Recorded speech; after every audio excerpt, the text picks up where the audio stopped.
저희들 오늘 레위기 23장 42절에서 43절 말씀 가지고 구원의 계획표 5번째 시간 저희들 초막절에 대해서 좀 더 살펴보겠습니다.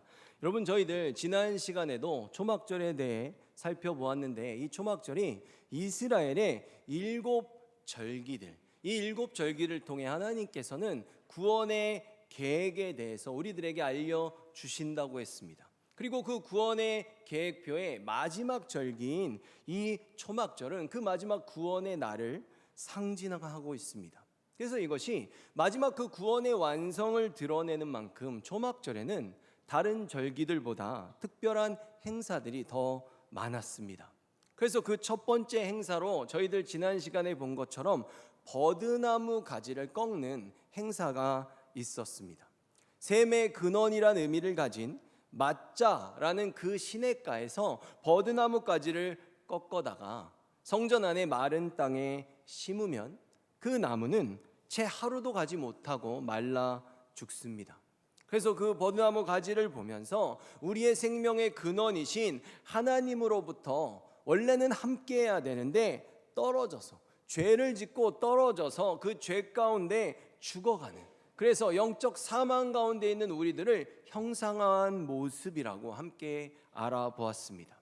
그래서 이런 하나님과 우리가 떨어진 우리들이 다시 함께함에 대한 그 해답이 구약시대의 이스라엘에게는 주님의 임재를 상징하는 성전의 회복이었고, 지금의 저희들에게는 예수 그리스도를 만난 후 성령께서 우리와 늘 함께 하시는 그 임마누엘의 역사로 성취되었음을 알아보았습니다. 그리고 오늘은 이 초막절의 두 번째 행사에 대해서 살펴보겠습니다. 첫 번째 행사는 무엇입니까? 버드나무 가지를 번제단 곁에다가 심어두고 주변을 도는 행사입니다. 근데 여러분, 이 번제단은 그냥 이렇게 보이는 1층이 아니라 높습니다. 계단으로 번제단으로 올라가야 돼요. 그래서 아래에서는 번제단 주변을 도는 행사가 있었고, 이 번제단 위에서 어떤 행사가 있었는지 이 두 번째 행사를 살펴보자는 것입니다. 이곳에서는 그 번제단의 그 제단에 있는 그 제물 위에다가 물과 포도주를 붓는 전제라는 그 제사의 의식이 있었습니다. 전제는 부어서 드린다라는 제사여서 관제라고도 성경에서 부르고 있습니다. 번제물 위에다가 물과 포도주를 붓는 것입니다. 그래서 저희가 민수기 15장 7절을 보면 전제로 포도주 3분의 1 흰을 드려 여호와 앞에 향기롭게 할 것이요. 아멘. 이 제사가 일단 향기를 위해 지금 드려지고 있다는 것을 알 수 있죠. 근데 이곳에서 보시듯이 전제에 다른 재료도 있지만 가장 주된 재료는 그리스도의 보혈을 상징하는 포도주입니다. 그리고 구약시대의 모든 제사에서 여호와 앞에 이것이 향기롭다라는 표현이 나오면 그것은 죄사함이 이루어지고 있다는 의미를 갖습니다. 그리고 실제로 지금 여기서 보듯이 포도주를 제물 위에 부어서 태우면 그 냄새가 훨씬 더 강력해지는 그런 효과를 갖습니다. 하나님께 올려지는 그 죄사함의 향기가 더 강렬해졌다는 것이죠. 이처럼 하나님이 기쁘게 흠양하시는 그 향기라는 것은 주님의 백성들의 죄가 사해지고, 또 그로 인해서 바로 그 백성들과 주님의 관계가 회복되는 그 향기, 바로 구원의 향기입니다. 이것을 바울은 자신에게 전제에 대한 것들을 함께 적용해서 얘기하는 대목이 나오는데 한번 보겠습니다. 디모데후서 4장 6절을 보면 전제와 같이 내가 벌써 부어지고 나의 떠날 시각이 가까웠도다. 아멘. 여러분, 지금의 바울이 자신의 사명이 거의 다 끝났어요. 그래서 이제 자신이 죽을 때가 됐다는 것을 지금 고백하는 장면입니다. 근데 여기서 전제, 그 부어졌다는 것, 주님을 위해 내가 모든 것을 바쳤고 나는 이제 다 부어져서 이제 죽을 때가 되었다는 것을 그 전제의 제사에 자신의 삶을 비유해서 표현하는 것입니다. 그러니까 이 전제가 무슨 의미, 어떤 그 느낌들을 우리들에게 전달하는가 하면, 우리가 하나님의 제단에 피를 상징하는 포도주를 다 쏟아 붓는다는 것은 주님의 구원의 역사를 위해서 우리의 생명을 주님께 내가 전부 다 드렸다라는 그런 의미를 갖는 것입니다.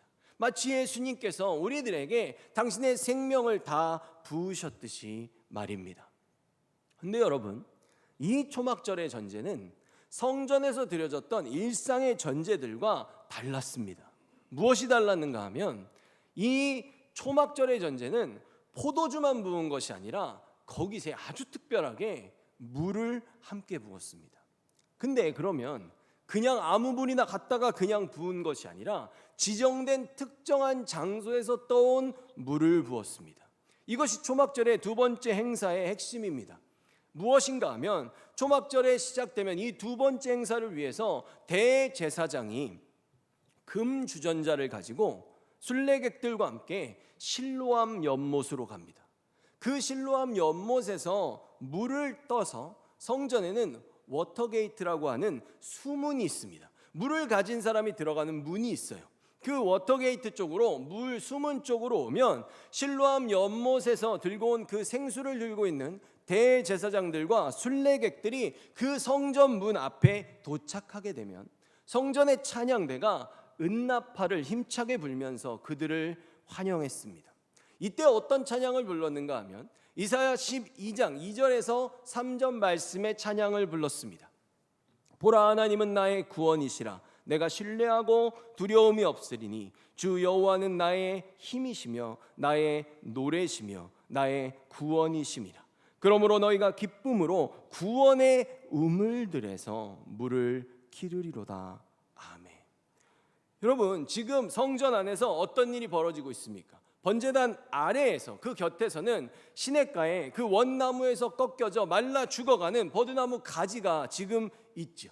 그 주변을 빙빙 돌면서 사람들이 우리한테 그 구원의 생수를 달라고, 제발 우리를 구원해 달라고 호산나 호산나를 외치고 있습니다. 근데 이런 상황 속에서 그 실로암에서 떠온 그 생수가 도착한 것입니다. 그래서 그 제사장들이 생수를 들고 이제는 번제단 위로 올라갑니다. 번제단 위에는 2개의 은그릇이 준비되어 있습니다. 그래서 은그릇 하나에는 포도주를 붓고 다른 하나에는 실로암에서 떠온 그 물을 붓습니다. 그리고 그곳에 포도주와 물을 부어서 제물을 태우면 이제 그 번제단 위에서 죽는 그 제물의 죽음이 그 백성들 모두의 죄를 사하는 제사가 됩니다. 그렇다면 여러분, 저희들 여기서 이 과정에 좀 더 자세한 의미를 알아보도록 하겠습니다. 먼저 전제에 쓰인 이 실로암 연못은 어떤 의미를 갖는가 하면 보냄을 받은 자라는 의미를 갖고 있습니다. 우리가 버드나무가 꺾여온 장소, 그 맞자도 샘의 근원이지 않았습니까? 근데 이 실로암, 보냄을 받은 자, 무슨 뜻입니까? 하늘로부터 이 땅으로 보냄을 받은 이 메시아를 통해서 주님의 구원이 이루어질 것을 지금 드러내는 모습입니다. 그래서 실로암에서 그 물을 떨 때 무슨 주전자에 떴다 그랬습니까? 금 주전자에 떴죠. 그리고 그것을 우리의 영역으로 가져와서 성전으로 갔을 때 그곳에선 은나팔을 불었고 은 그릇에 그 물을 부었습니다. 이것이 어떤 의미입니까? 여러분, 성전에서 금은 하나님의 하늘 영광을 드러내는 그런 상징성을 가진 금속입니다. 결국 하나님의 신성과 관련이 있는 것이죠. 그렇다면 은은 어떤 의미를 가졌습니까? 저희들이 출애굽기 30장 11절에서 12절, 15절에서 16절의 말씀을 보면 여호와께서 모세에게 말씀하여 이르시되 내가 이스라엘 자손의 수요를 조사할 때 조사받은 각 사람은 그들을 계수할 때 자기의 생명의 속전을 여호와께 드릴지니 너희의 생명을 대속하기 위하여 여호와께 드릴 때 부자라고 반세겔에서 더 내지 말고 가난한 자라고 덜 내지 말지며 너는 이스라엘 자손에게서 속전을 취하여 회막 봉사에 쓰라. 이것이 여호와 앞에서 이스라엘 자손의 기념이 되어서 너희의 생명을 대속하리라. 아멘. 여러분, 성전에서 사용된 모든 은기구는 생명의 속전을 받아서 만들었습니다. 속전을 낸다는 것은 우리의 생명을 주님께 다 드린다는 뜻이에요.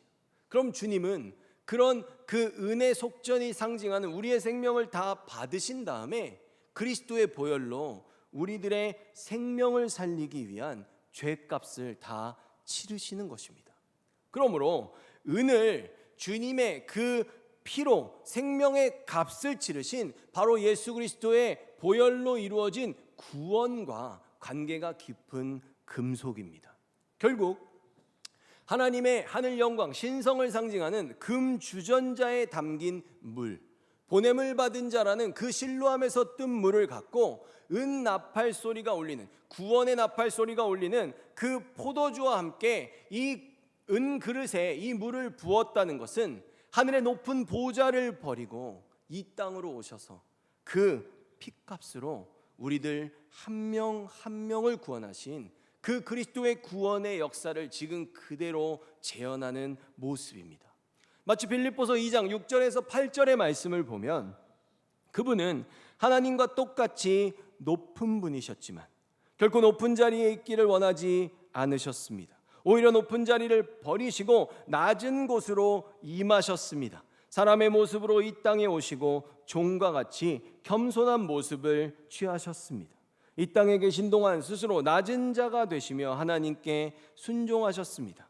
예수님은 목숨을 버려 십자가에 달려 돌아가시기까지 하나님의 말씀을 따랐습니다. 아멘. 이처럼 실로암, 즉 보냄을 받으신 예수님께서 하늘로부터 이 땅으로 내려와서 우리들의 구원을 위해 친히 그 대속의 핏값을 십자가에서 다 치르셨습니다. 그래서 지난주에 이 첫 번째 행사와 지금의 번제단 위에서 이루어지는 두 번째 행사를 연결해 보자면 번제단 아래에서는 말라 죽어가는 버드나무 가지의 주변을 돌면서 시편 118편 25절의 찬양을 부릅니다. 여호와여 구하옵나니 이제 구원하소서. 여호와여 우리가 구하옵나니 이제 형통하게 하소서. 아멘. 바로 이렇게 호산나, 호산나를 외치며 지금 아래선 절규하고 있죠. 그러는 가운데 실로암 연못의 생수가 도착합니다. 그럼 그것은 이제 번제단 위로 가져가서 그것을 포도주와 함께 부으며 이사야 12장 2절에서 3절의 말씀은 계속해서 울려 퍼집니다. 보라 하나님은 나의 구원이시라. 내가 신뢰하고 두려움이 없으리니 주 여호와는 나의 힘이시며 나의 노래시며 나의 구원이심이라. 그러므로 너희가 기쁨으로 구원의 우물들에서 물을 기르리로다. 아멘. 이제는 이곳에서의 그 간구와 그 절규가 이렇게 여호와의 구원이 바로 이루어졌다고. 그래서 이제 우리는 더 이상 물이 없어서 목말라 할 필요가 없다고. 구원의 우물들로부터 기쁨으로 물을 기르리로다 라고 찬양하는 것입니다. 번제단 아래에서는 간절한 기도를 드리고 그 번제단 위에서는 그 기도에 대한 하나님의 구원의 역사에 응답이 이루어지는 이 모습이 초막절 7일 동안 구원의 완성을 나타내는 이 절기가 이루어지는 모든 기간 동안 매일매일 반복됐던 것입니다. 그런데 여러분, 이 초막절 7일째에 7번을 돌았죠. 이 구원 역사의 그 최종적인 성취를 드러내는 이 마지막 날에 예수님 공생의 시절에 한 가지의 사건이 있었습니다. 요한복음 7장 2절의 말씀을 보면 유대인의 명절인 초막절이 가까운지라. 아멘.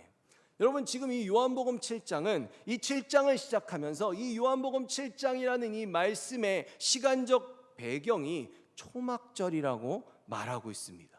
그 7장이 전개돼서 그 7장의 후반부 쪽으로 가서 37절과 38절의 말씀을 보면 이렇게 말합니다. 명절 끝날, 곧 큰 날에 가장 중요한 으뜸이 되는 날이란 뜻이죠. 예수께서 서서 외쳐 이르시되 누구든지 목마르거든 내게로 와서 마시라. 나를 믿는 자는 성경의 이름과 같이 그 배에서 생수의 강이 흘러나오리라 하시니. 아멘.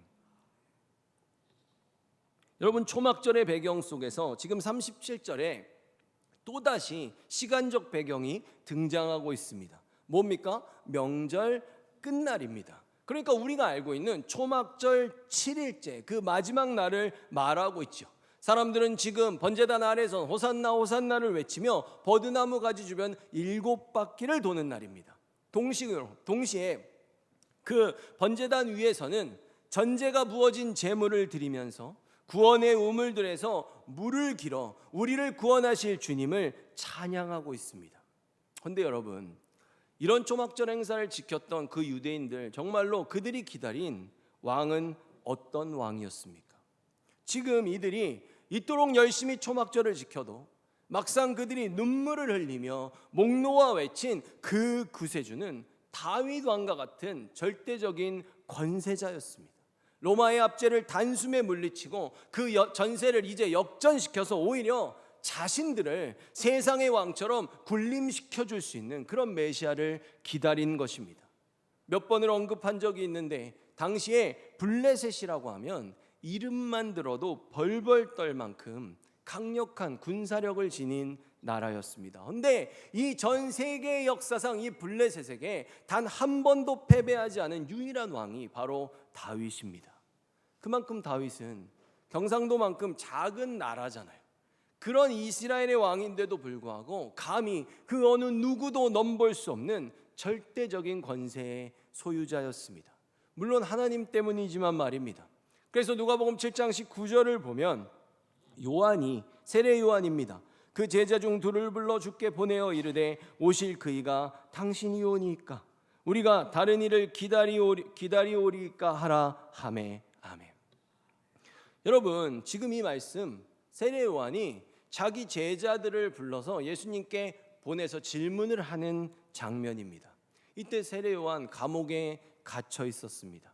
왜 갇혔는가 하면 그때 헤롯이 있었는데, 헤롯이 자기 동생의 아내를 강제로 빼앗아서 결혼을 했습니다. 물론 동생이 죽었다면 동생의 아내와 결혼하는 건 수혼법상 아무런 문제가 없죠. 근데 헤롯은 동생이 버젓이 살아있는데 자기 권력으로 그냥 그 아내를 뺏어버렸어요. 그것을 세례 요한이 공개적으로 죄라고 비판한 것이죠. 그랬더니 헤롯이 이렇게 세례 요한을 가둬버린 것입니다. 그런데 그가 갇히기 전에 세례 요한 지금까지 뭐 했습니까? 예수님, 그분을 보면서 저분이 우리를 구원하러 오셨다고 열심히 증거했잖아요. 근데 지금 자기가 이렇게 열심히 증거하고 감옥에 잡혀와 있는데, 아니 이 메시아가 자기를 도무지 꺼내줄 생각이 없는 겁니다. 이게 어떻게 된 상황입니까? 자신은 마지막 선지자라고 불릴 만큼 정말 최선을 다해서 그 예수님의 앞길, 첩경을 예비했지만 어떻습니까? 이 세례 요한도 결국엔 유대인들이 가진 그 메시아의 선입견을 가지고 있었다는 것입니다. 유대인들이 기다려왔던 그 정치적 메시아에 대한 선입견입니다. 그래서 예수님한테 뭐라고 말한 거예요? 내가 돌려 말한 거죠. 당신 메시아 맞습니까? 라고 물어야 되는데 내가 다른 이를 기다리오리까, 말도 어려워요. 그렇게 물었습니다. 근데 예수님이 어떻게 대답하십니까? 7장 22절과 23절을 보면 예수께서 대답하여 이르시되 너희가 가서 보고 들은 것을 요한에게 알리되 맹인이 보며 못 걷는 사람이 들으며 나병 환자가 깨끗함을 받으며 귀먹은 사람이 들으며 죽은 자가 살아나며 가난한 자에게 복음이 전파된다 하라. 누구든지 나로 말미암아 실족하지 아니하는 자는 복이 있도다 하시니라. 아멘. 여러분, 유대인들의 선입견, 지금 그 메시아에 대한 선입견이 있는 것처럼 유대인들이 갖고 있는 선입견과 그들의 시선으로 볼 때 지금 예수님이 언급하신 맹인, 다리를 저는 사람, 나병 환자, 귀먹은 사람, 죽었던 사람, 가난한 사람, 이들 모두는 사회의 소외계층들이지만 동시에 그들의 눈으로 볼 땐 명백한 벌받은 죄인들입니다. 그런데 이들에게 복음이 전해졌다는 거예요. 여러분, 죄인에게 가장 기쁜 소식이 무엇입니까? 그들의 죄가 사해졌다는 소식이잖아요. 그러므로 지금 예수님이 어떤 대답을 하신 거냐면, 나는 너를 감옥에서 꺼내주러 온 게 아니야. 나는 너희들이 생각하는 이 벌받은 죄인들의 이 죄를 사해주러 온 메시아라는 대답을 하신 것입니다. 이런 나로 인해 실족하지 않으면 복이 있다 하셨죠. 여러분, 여기서 실족하다라는 표현은 어떤 장애물에 걸려 넘어진다는 뜻입니다. 그러니까 이걸 조금 바꿔서 말하면 너희들이 그 놓여있는, 갖고 있는 그 어떤 장애물 때문에 너희들이 지금 메시아인 나의 정체성을 의심하고 불신하고 있다는 겁니다. 그들이 생각하는 그 절대적인 권세를 가진 정치적인 메시아, 그들이 가진 그 환상, 그 장애물을 버리지 않으면 그들은 구세주 예수님의 정체성을 의심할 수밖에 없다는 것이죠. 그러나 너희들이 그 그릇된 시각, 그 장애물을 완전히 버리고 나를 다시 보면 너희들에게도 복이 있다. 무슨 뜻입니까? 너희도 죄 사함 받고 하나님의 백성이 되는 복을 누릴 수 있다는 것입니다. 여러분, 이처럼 유대인들은 초막절을 지키면서 하나님의 구원을 자신들의 입으로 노래하면서도 이런 선입견들을 그대로 가지고 있었습니다. 그래서 당시의 유대인들이 이 초막절에 이 행사를 하고 지키면서 어떤 생각을 가지고 있었는가에 대한 기록들을 보면 이렇습니다. 버드나무 가지가 있잖아요. 그럼 버드나무 가지가 말라 죽어가지 않습니까? 물이 없어서. 그러면 이 초막절이 초막절이란 이름만 있는 게 아니라 수장절이란 이름도 같이 갖고 있잖아요. 그러니까 버드나무 가지가 이렇게 말라 죽어가는 것처럼 내 농작물들이 물이 없어서 이렇게 말라 죽어가지 않게 내년에 비를 아주 많이 내려주셔가지고 내가 풍년을 이루게 해달라는 그 마음으로 기도하며 이 초막절을 지켰다고 기록하고 있습니다. 어떻습니까? 그들의 신앙이 얼마나 인간 중심적이었는지를 짐작해 볼 수 있는 대목입니다. 그러니 이처럼 모든 말씀을 하나같이 육적으로 풀고 받아들인 이들을 바라보는 그런 예수님의 마음이 어떠했을까요? 하늘 권세, 그 보좌를 다 버리고 이 땅에 내려오셨는데 여전히 그 구원의 역사를 전혀 이해하지 못하는, 그 메시아를 전혀 알아보지 못하는 그들을 향한 주님의 마음이 참으로 답답했을 것 같습니다. 그래서 예수님께서 그들을 향해 외치지 않으십니까? 누구든지 목마르거든 내게로 와서 마시라. 지금 저 죽어가는 버드나무처럼 죄로 인해 애통하고 고통하며 간구하는 너희들을 위해 보냄을 받은 자, 즉 실로암, 내가 바로 여기에 있다고 말입니다. 나를 믿는 자는 그 배에서 생수의 강이 흘러 나올 것이다. 내가 너희들에게 임한 그 진정한 생수의 강이니까 제발 나를 알아보라고 지금 목소리 높여 외치시는 것입니다. 요한복음 22장 1절과 2절의 말씀을 보면 또 그가 수정같이 맑은 생명수의 강을 내게 보이니 하나님과 및 어린 양의 보좌로부터 나와서 길 가운데로 흐르더라.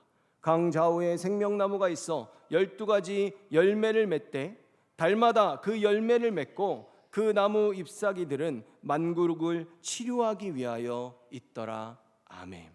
여러분, 이 모습은 어떤 모습인가 하면 진짜 초막절, 그 예수님의 재림이 성취되면 저희들 모두가 이렇게 생명수의 강에 이 물이 흐르는 새하늘과 새 땅에서 살아갈 것입니다. 그곳에는 다시는 사망이나 애통하는 것이 없고 곡하는 것이나 아픈 것도 없습니다. 바로 이것이 훗날 진짜 초막절이 오면 펼쳐질 풍경입니다. 근데 여러분, 저희들 이 초막절에 우리가 최종적인 부활을 경험한다고 말씀드리지 않았습니까? 근데 그것이 최종적인 부활이지만 그날까지 기다리는 것이 아니라 우리가 이 땅에서부터 그 부활의 생명을 누리며 살아갈 수 있도록 우리들에게 성령님을 미리 보내주신 날이 오순절이었습니다. 이처럼 주님께서는 이 마지막 초막절에 누릴 부활만이 아니라 하늘 백성들의 모든 특권들을 바로 성령님을 통해서 우리가 이 땅에서부터 누리며 살아갈 수 있도록 역사하십니다. 그래서 요한복음 7장 39절을 보면 이는 그를 믿는 자들이 받을 성령을 가리켜 말씀하신 것이라. 예수께서 아직 영광을 받지 않으셨으므로 성령이 아직 그들에게 계시지 아니하시더라. 아멘. 이처럼 이 땅에서는 여러분 아직 완전한 초막절은 아니기 때문에 새하늘과 새 땅에서처럼 다시는 눈물이 없진 않습니다. 그러나 우리가 슬플 때, 죄로 인해 애통할 때 성령께서 우리에게 천국의 평안과 그 천국의 위로를 주십니다. 또 우리가 아플 때, 우리가 너무나 많이 고민할 때 성령께서 친히 우리의 상담자가 되셔서 앞으로 우리가 나아갈 길을 보여주십니다. 이처럼 성령님은 우리가 최종 구원 때 마지막 초막절에 누릴 모든 특권들, 그 천국의 특권들을 우리가 이 땅에서부터 누리며 살아갈 수 있도록 역사하시는 임마누엘의 하나님이십니다. 말씀을 맺겠습니다. 오늘 저희들 초막절의 두 번째 행사를 보았습니다. 실로암 연못에서 금 주전자에 물을 떠다가 번제단 위로 가져가 포도주와 함께 제물 위에 붓는 행사였습니다. 이것은 저희가 지난주에 다루었던 한 방울의 물이 없어 말라 죽어가는 우리의 죄된 모습을 상징한 그 버드나무, 그 주변을 돌면서 호산나 호산나라고 찬양하고 기도했던 그 간구에 대한 주님의 응답입니다. 하늘의 모든 영광을 버리고 이 땅에 오신 예수님, 그 피값으로 우리를 살리신 그리스도의 죄사함을 드러내는 역사입니다. 바로 이것이 이런 예수님의 그 십자가의 은혜로 인해 의에 줄이고 목이 마른 우리들이 지금 성령의 충만함으로 살아가고 있습니다. 그러니 여러분, 저희들 생수의 강이신 성령께서 우리와 함께 하시기, 저희들 아무리 목마르다 할지라도 성령께 더욱 의지하기 원합니다. 우리가 아프고 정말 이 병든 마음으로, 이 심령으로 우리가 더욱더 성령을 붙들면 주님께서 우리를 그 천국의 치료로 치료하시니 우리들이 모든 아픔을 갖고 주님께 나아가기 원합니다. 이 놀라운 성령의 위로와 평안, 그리고 이 치유의 생수의 역사를 우리만 누리면 안 될 것입니다. 주님이 우리에게 부탁하셨어요. 그것을 사명이라 하지 않습니까? 그 허락하신 사명을 따라 저희들 담대히 복음을 증거하고 나누며 살아가는 저희들이 되기를 예수 그리스도의 이름으로 축원합니다.